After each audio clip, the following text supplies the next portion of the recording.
భాగ్యనగరంలో మెట్రో సేవలు మరింత పెరగనున్నాయా?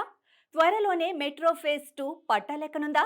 జరుగుతున్న పరిణామాలు చూస్తే అవునన్న సమాధానమే వస్తోంది. హైదరాబాద్ నగరవాసులకే కాదు, సిటీ నుంచి శివారు ప్రాంతంలో ఉండేవారికి కూడా అతి త్వరలో మెట్రో రైల్ సేవలు అందుబాటులోకి రానున్నాయి. ఆ వివరాలేంటో ఒక్కసారి చూద్దాం. తెలంగాణ రాజధాని నగరమైన హైదరాబాద్ రోజురోజుకు విస్తరిస్తోంది.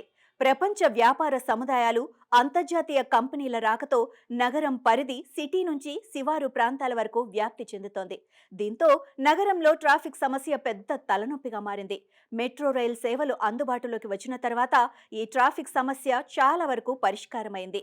ఇప్పటి వరకు సిటీ నడిబొడ్డున ఉన్నవారికి మెరుగైన రవాణా సౌకర్యంగా మారిన మెట్రో రైల్ సేవలను మరింత విస్తరింపజేసి వీటితో పాటు శివారు ప్రాంతాల్లో ఉండేవారికి కూడా రవాణా సౌకర్యం మెరుగుపరచాలని ప్రభుత్వం భావిస్తోంది. దీంతో మెట్రో సేవలు మరింతగా విస్తరించనున్నాయి.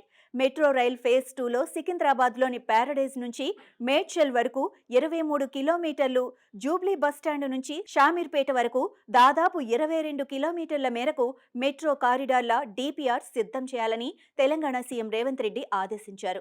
మెట్రో రైల్ ఫేజ్ 2లో భాగంగానే ఈ 2 మెట్రో రైల్ కారిడార్ల డీటెయిల్డ్ ప్రాజెక్టు రిపోర్ట్ కేంద్ర ప్రభుత్వం అనుమతి కోసం పంపించాలని మెట్రో రైల్ ఎండీ ఎన్వీఎస్ రెడ్డికి సూచించారు. ప్రభుత్వం ఇచ్చిన ఆదేశాల మేరకు మెట్రో రైల్ సేవలు అతి త్వరలోనే శివారు ప్రాంత ప్రజలకు అందుబాటులోకి రానున్నాయి. కొత్తగా డిపిఆర్ సిద్ధం చేయమన్న మెట్రో రైల్ కారిడార్స్ లో ప్యారడైజ్ మెట్రో స్టేషన్ నుంచి Tadbund, Bowenpally, Suchitra circle, Gundla Pochampally, Kandlakoya, ORR exit మీదుగా మేడ్చల్ వరకు మెట్రో రైల్ సర్వీసులు రాబోతున్నాయి. ఈ రూట్లో బస్, బైక్స్, కార్లలో వెళ్లాలంటే కనీసం గంట సమయం పడుతుండగా మెట్రో రైల్ అందుబాటులోకి వస్తే 30 నిమిషాల్లో చేరే అవకాశం ఉంది.